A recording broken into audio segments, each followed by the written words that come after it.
BRS రాష్ట్ర యువ నాయకుడు జయసింహ ఉన్నారు. ఆయన అడిగి తెలుసుకునే ప్రయత్నం మనం చేద్దాం. సార్ నమస్తే. అన్నా నమస్తే. చెప్పండి అన్న, ఏందన్న ఇండోర్ స్టేడియం మొత్తం బీఆర్ఎస్ గులాబీ యువ సంగ్రామ సభ ఏ విధంగా ఉందో మొత్తం తెలంగాణ రాష్ట్ర వ్యాప్తంగా కూడా నిరుద్యోగులు యువత కూడా ఈ కార్యక్రమానికి రావడం జరిగింది. మరి 3 సంవత్సరాల క్రితం ఇదే వేదిక దగ్గర ఇప్పుడున్న కాంగ్రెస్ ప్రభుత్వం మోసపూరిత హామీలతో ఎన్నో అప్పుడున్న ప్రజలందరినీ కూడా చాలా అబద్ధాలు చెప్పి మరి ఈరోజు గద్దెనెక్కడం జరిగింది. ఆ రోజు 2 ఉద్యోగాలు పోతే 2 లక్షల ఉద్యోగాలు సంవత్సరంలో ఇస్తామన్నారు. సంవత్సరం బాయే 3 సంవత్సరాలు వస్తున్నాయి. ఎన్నో హామీలు చెప్పిండ్రు. జాబ్ క్యాలెండర్ అని చెప్పిండ్రు, మెగా డిఎస్సి అన్నారు. ఇదే ఇంద్ర పార్క్ రాహుల్ గాంధీ వచ్చిండు, స్టూడెంట్స్తో కూర్చుండు, ఛాయ్ తాగిండు, బావర్చి పోయిండు, తిన్నాడు. మరి అదే రేవంత్ రెడ్డిని తిప్పిండు. అన్నీ చేసి ఈరోజు ఇక్కడ ప్రియాంక గాంధీని తెచ్చి 3 సంవత్సరాలు అవుతుంది. ఏ ఒక్క నోటిఫికేషన్ లేవు. మరి నిరుద్యోగుల పరిస్థితి చాలా ఘోరంగా ఉంది. ఈరోజు ఈ రేవంత్ రెడ్డి ప్రభుత్వం కేవలం విద్యార్థులనే కాదు, నిరుద్యోగులనే కాదు, అన్ని వర్గాల ప్రజల్ని కూడా ఈరోజు ఆయన మోసం చేసింది కూడా ప్రజలు. మీరు ఏ వర్గంని ముట్టినా కానీ చెప్తారు, రేవంత్ రెడ్డిని అసహించుకుంటారు ప్రజలు. రానున్న 2 సంవత్సరాల లోపల ఎట్టి పరిస్థితుల్లో ఈ ప్రభుత్వం పోతుంది. ఈ ప్రభుత్వం భూస్థాపితం కాబోతుంది. ఈ ప్రభుత్వం, ఈ కాంగ్రెస్ పార్టీకి ఏదైతే ఆంధ్రప్రదేశ్లో జరిగిన పరిస్థితే ఏర్పడబోతుందని కూడా మేము తెలియజేస్తున్నాం. రైట్, మీరేమో ప్రభుత్వం కూలిపోతుంది అని చెప్పేసి మీరు అంటున్నారు. సో రాబోయే మళ్ళా ముఖ్యమంత్రి నేనే 2017 అంటే 117 స్థానాలు గెలవబోతున్నా అని చెప్పేసి రాష్ట్ర ముఖ్యమంత్రి ధీమా వ్యక్తం చేస్తున్నాడు. కేవలం మీలాంటి బీఆర్ఎస్కి సంబంధించిన కొంతమంది మాత్రమే ప్రభుత్వాన్ని బదలాం చేసే పనిలో పెట్టుకున్నారు అని చెప్పేసి ఇడని చెప్తున్నాడు. ఎట్లా చూస్తారు దీన్ని? రేవంత్ రెడ్డి మాటలేమో కోటలు దాటుతాయి, అడుగులేమో గడప దాటదు. పెద్ద పెద్ద మాటలు తప్ప చేతలు ఏముండవు. రేవంత్ రెడ్డిని ప్రజలందరూ తిట్టుకుంటున్నారు, ప్రజలు అసహించుకుంటున్నారు. రేవంత్ రెడ్డిని ఎవరు మాట్లాడినా కానీ రేవంత్ రెడ్డి జవాబు చెప్పుకుంటున్నారు. కనీసం వాళ్ళ మంత్రివర్గంలో ఒక్క ఎమ్మెల్యేనా మాట్లాడుతుండా, ఒక్క మంత్రి అయినా మాట్లాడుతుండ్రా? వాళ్ళే సమయంలో ఆయన కాలు గుంజి బయట పడేస్తారు. మీరు చూస్తారు, అది కాంగ్రెస్ పార్టీ మీద బీఫామ్ తెచ్చుకుంటే ఎవడు ఒక్క సీట్ కూడా గెలవడు, ఎవరికి డిపాజిట్లే రావని కూడా మేము గంట పదంతో తెలియజేస్తున్నాము. మాట్లాడేటోడు 100 మాట్లాడతాడు. మీరు ఇదే మైకును పట్టుకొని ప్రజల్లో గోండి, మీకు ఏది నిజమో ఏది అబద్ధమో తెలిసిపోతుంది. ఈరోజు రేవంత్ రెడ్డి చేసింది ఏం లేదు, కేవలం అనుమల కుటుంబం తప్ప ఈరోజు తెలంగాణలో బాగుపడ్డోళ్ళు లేనే లేరు. అన్ని వర్గాల ప్రజల్ని మోసం చేసిన ఘనత కేవలం రేవంత్ రెడ్డికే దక్కుతుంది. అక్కడ మహిళల్ని మోసం చేసిండు, నిరుద్యోగులను మోసం చేసిండు, యువతను మోసం చేసిండు, వృద్ధులను కూడా పెన్షన్ ఇస్తామని మోసం చేసిండు, మహిళలకి మహాలక్ష్మి అని చెప్పిండు, రైతులను కూడా ఇష్టం ఉన్న విధంగా మోసం చేసిండు, బీసీలను కూడా రోడ్డు మీదకి ఎక్కించి బీసీలను కూడా మోసం చేసిన ఘనత రేవంత్ రెడ్డికే దక్కుతుంది.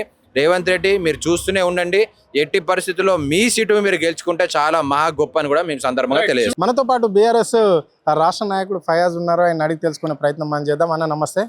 నమస్తే బాస్. చెప్పండి అన్న, ఈరోజు యూత్కు సంబంధించి కాంగ్రెస్ పార్టీ డిక్లరేషన్ చేసింది నిరుద్యోగులకు అని చెప్పేసి అదే స్టేడియంలో అక్కడనే మీరు కూడా ఇక్కడ మీటింగ్ ఏర్పాటు చేయడం అనేది జరిగింది. సమగ్ర సదస్సును కూడా ఏర్పాటు చేయడం అనేది అయితే జరిగింది. దీన్ని ఎట్లా చూస్తారు మీరు? ఒకటే బ్రదర్, ఎక్కడైతే ఆయన మనకు వచ్చి ప్రశ్నించిండు, మనకు వచ్చి ఆయన రాహుల్ గాంధీ గారు, ప్రియాంక గాంధీ గారు ఇన్ని వేల మంది ఉద్యోగాలు ఇస్తా అన్నారు, ఓవి పిల్లగాళ్లకు ఫీజు రీయింబర్స్మెంట్ ఇస్తా అన్నారు, అన్ని ఇచ్చి దొంగ మాటలు, అన్ని లుచ్చ మాటలు, అవి ఇవి అబద్ధాలు చెప్పి వెళ్ళిపోయారు. అక్కడనే మీటింగ్ పెట్టాలి, అక్కడనే సమాధానం చెప్పాలని ఇలా కేటీఆర్ గారు నిర్ణయించుకొని దానికి ఆన్సర్కు ఏదైతే క్వశ్చన్ చేసిరో వాళ్ళు దాని ఆన్సర్ ఇచ్చేందుకు ఇలా కేటీఆర్ గారు వచ్చారు. ఇప్పుడు త్వరలో కొద్దిసేపట్లో కేటీఆర్ గారు మొత్తం సమాధానాలు చెప్తారు. ఎందుకంటే ప్రజలతోటి చెడు కూడా ఆడుకున్నాడు, జనంతో ఆడుకున్నాడు, ఆడపడుచులతో ఆడుకున్నాడు, ఇక స్టూడెంట్లతో కూడా ఆడుకున్నాడు. ఇక ఆయన జీవితం దిక్కు లేదు, ఏం లేదు, అయోమయం అనుకుంటే రోడ్ల మీద తిరుగుతుండు, ఏది పూరీలు చేసుకుంటే తిరుగుతుండు. మనకి ఆ బతుకొచ్చింది అనేది. ఆల్రెడీ ఇక్కడ ప్రజాప్రభుత్వం బ్రహ్మాండంగా నడుస్తున్నది, ప్రజలంతా ఆశీర్వదిస్తున్నారు. ఇక్కడ రాబోయే ఎన్నికల్లో గెలిచేది మళ్ళా నేనే ముఖ్యమంత్రిని రాసి పెట్టుకోండి. 117 అంటే 117 స్థానాలలో గెలవబోతున్నా అని చెప్పేసి ఇక్కడ ఈ రాష్ట్ర ముఖ్యమంత్రి చెప్తున్నాడు. ఒకటే బ్రదరు, ఇక ఏంటంటే దునియాలో ఎట్లుంటుంది అంటే దొంగకు దొంగ దొంగ దొంగ దొంగ దొర దొర అనుకోవాలి. దొంగను దొంగ దొంగ అనుకుంటే నమ్మడే. నమ్మాలంటే ఏదో చెప్పుకోవాలి, ఏదో పబ్బం గడుపుకోవాలి, ఏదో విషయాలు ఉల్టా సీదా అబద్ధాలు ఏదో చెప్తుండు. అవన్నీ పనికిమాలిన మాటలు. ఆయన గవర్నమెంట్ మాత్రం 101% ఫెయిల్యూర్ అయింది. ఆయన జీవితంలో మాత్రం మళ్ళీ ముఖ్యమంత్రి కాదు, కొడంగల్ నుంచి ఒక ఎమ్మెల్యే కూడా గెలవాడు. ఇది మాత్రం రాసి పెట్టుకోండి మీరు. రెండోది ఏంటంటే ఈయనతోటి పనులు అయితే లేవు, గవర్నమెంట్ వ్యవస్థ నడుస్తలేదు, గవర్నమెంట్ ఎంప్లాయీస్ కూడా వింటలేరు. నాది ఎవరు సంజాయించినా ఏం చెప్పినా వింటలేరు, నా వ్యవస్థ బరాబర్ నడుస్తలేదు బ్రదర్ అని ఆయనే తలక చేతికి పెట్టుకుని కూర్చున్నాడు. ఏమనంటే ఢిల్లీ పోయినా వాళ్ళు రాహుల్ గాంధీ కానీ సోనియా ప్రియాంక గాంధీ వాళ్ళు కూడా ఈయనకు ఏం పర్మిషన్ ఇస్తలేరు మాట్లాడేందుకు. ఎందుకంటే ఈయన ఫెయిల్యూర్ గవర్నమెంట్ అయిండు. ఈయన జీవితంలో మళ్ళీ ముఖ్యమంత్రి కాడు, ఒక ఎమ్మెల్యే కాడు. ఇది ఇక్కడితో సమాప్తం. 2028లో మళ్ళీ గౌరవమైన కేసీఆర్ గారు ముఖ్యమంత్రి ప్రమాణ స్వీకారం చేసి మళ్ళీ ఈ సభ నుంచే పిల్లగాళ్ళకి అందరికీ జీవితాలు చేస్తాడు, కొన్ని వేల కోట్ల మందికి ఉద్యోగాలు ఇప్పిస్తాడు. ఏది కావాలంటే అది అవుతుంది. ఈ గవర్నమెంట్ మాత్రం 5 ఏళ్ళు మనం చాలా వెనకబడిపోయి చాలా బాధతో గడుపుతున్నాం. ఎందుకంటే ఈ 5 ఏళ్ళు ఎట్లా నింపుకోవాలనేది మళ్ళీ 50 ఏళ్ళ చరిత్ర నింపవలసి వస్తుంది కేసీఆర్ గారు. అటువంటి పరిస్థితి తెచ్చి ఇలా గవర్నమెంట్ అట్లా పెట్టిండు. ఏ వ్యవస్థ వింటలేదు, ఏ పోలీసులు వింటలేరు, ఏ గవర్నమెంట్లో అయినా వింటలేరు. పైసలు లంచాలు, ఎంతోమంది లంచాలతో పట్టుబడుతున్నారు. తహసీల్దార్లు, ఎస్ఐలు, సిఐలు, అన్ని అరాచకాలు, అన్ని మర్డర్లు, ఆడపోతే ఆడ కొట్టుడు, సంపుడు, గుద్దుగునుడు, ఏం నడుస్తలేదు. దేని మీద ఏ విషయం చెప్తలేడు, సమాధానం చెప్తాడు. హోంశాఖ మాత్రం అట్టర్లీ ఫ్లాప్ అయింది. హోంశాఖ వచ్చి బయటికి వచ్చి ఇది జరిగిందని సమాధానం కూడా చెప్తాడు ముఖ్యమంత్రి. ఏ ముఖ్యమంత్రి, ఈ దివాలా తీసిన ముఖ్యమంత్రి, దొంగలు లుచ్చలకు ముఖ్యమంత్రి మోపోయిండు మనకు. రైట్, చెప్పండి. మరి ఇంకో విషయానికి వస్తే ఇక్కడ రైతులు వర్షాలు పడతలేవు అంటే బీఆర్ఎస్ నాయకుల రక్తాన్ని పంట పొలాలలో చిందించాలి అని చెప్పేసి ఇక్కడ ఈ రాష్ట్ర ముఖ్యమంత్రి అంటున్నాడు. మరి దీన్ని ఎట్లా చూస్తారు? అంటే రక్తం చల్లితే పంటలు మొలుస్తాయా? ఒకటే బ్రదర్ చూడండి, ఇవాళ 9 ఏళ్ళు 10 ఏళ్ళు మన గవర్నమెంట్ చేసింది ఏదో కేసీఆర్ గారి ఆధ్వర్యంలో ఎన్ని పంటలు పండినాయి, ఎంతమంది కుశలంగా ఉన్నారు, ఎంతమంది వ్యవసాయాలు ఎంత ప్రేమతోటి ఎంత మంచిగా ఉన్నారు, అందరూ సంతోషంగా సుఖంగా గడిపిర్రు. అటువంటిది 5 ఏళ్ళ 2.5 సంవత్సరాలను నీళ్ళు ఇవ్వలేక ఈ చంద్రబాబు ఉన్న మాటలు నమ్మి, కర్ణాటకలో ఉన్న మాటలు నమ్మి మొత్తం నీళ్ళంతా ఆంధ్రలో ఎగదొలుకుంటా నెత్తుంగభద్ర కానీ కృష్ణానది కానీ నీళ్ళ జలాలు మొత్తం అది చేసుకుంటాము. హరీష్ రావు గారు 100 సార్లు చెప్పిండు, రావయ్యా సార్ నీకు అనుభవం లేకపోతే ఒక నెల 2 రోజులు 2 నెలలు నాకు మంత్రి పదవి నేను మొత్తం అనుమతించి నువ్వు చూపెడతా, నీకు ఎట్లా చేయాలో నేను చూపెడతా, నీకు తెలియకపోతే అని ఎన్నోసార్లు చెప్పినా దాని సమాధానం లేదు, మన్ను లేదు. రక్తం దేనికి రక్తం చిందాలి?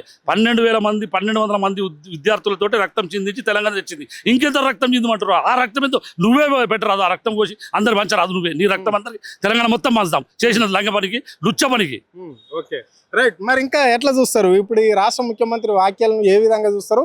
అంటే బీఆర్ఎస్ నాయకుల పైన, బీఆర్ఎస్ లీడర్ల పైన, విద్యార్థి నాయకుల పైన విషయం చెందుతుంటాడు. దీన్ని ఎట్లా చూస్తారు? కేవలం కేటీఆర్, హరీష్ రావులు, కేసీఆర్ టార్గెట్ అవుతుంటారు ఆయన మాటలకు. ఇప్పుడు ఒకటే బ్రదరు, ఎవడైతే తప్పు చేసినప్పుడు తీసుకుపోయి జైలు వేయాలి. ఆ జైలు వేస్తే కనీసం ప్రజలకన్నా తెలుస్తాయి కదా, హత్కడి లేచి తింపిర్రా, దొంగతనం చేస్తే ఈ పైసలు తింటేంది, అది లేదు ఇది లేదు. ఏమనగానే అనగానే వాళ్ళకు ఇన్వెస్టిగేషన్ చేస్తావు, పోలీసులను పెడతావు, అరెస్ట్ చేస్తుంటావు. ఏదైనా సమాధానం చెప్తాం రారా అంటే మొన్న ఉండి మన 3 మంత్రులకు హరీష్ రావు గారు సమాధానం చెప్తారు రావే అని ఏదో మన జూపల్లి కృష్ణారావు చెప్తే ఆయన దేనికోపాయి నేనేం చెప్పినా అని అన్ని లుచ్చ మాటలు, లఫంగా మాటలు చెప్పి వ్యవస్థను మొత్తం చెడుగుడు ఆడుకుంటా నాశనం చేసి మొత్తం వ్యవస్థ అంతా ఖరాబ్ చేస్తున్నారు బ్రదర్. ఏమీ లేదు, రోజులు ఏమో పబ్బం గడుపుతుండు, మంచిగా నేనేమో గవర్నమెంట్ నడిపించుకుంటూ తమ్ముళ్ళకు ఊరి మీద దున్నపతులు లెక్క ఇచ్చిపెట్టిండు.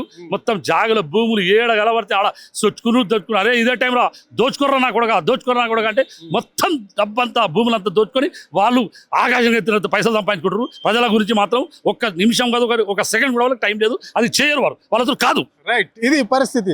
అంటే అన్ముల కుటుంబం మాత్రమే ఈ 3 ఏళ్లలో ఎంతో డెవలప్ అయింది, ఎన్నో భూదందాలు చేస్తున్నారు, ఎంతో కాంట్రాక్టుల దగ్గర నుంచి డబ్బులు వసూలు చేసే పనిలో పడ్డారు. కానీ ఇక్కడ ప్రజలను పట్టించుకునే పాపాన లేదు అని చెప్పేసి ఇక్కడ ఫయాజ్ స్పష్టంగా చెప్పడం అనేది జరిగింది.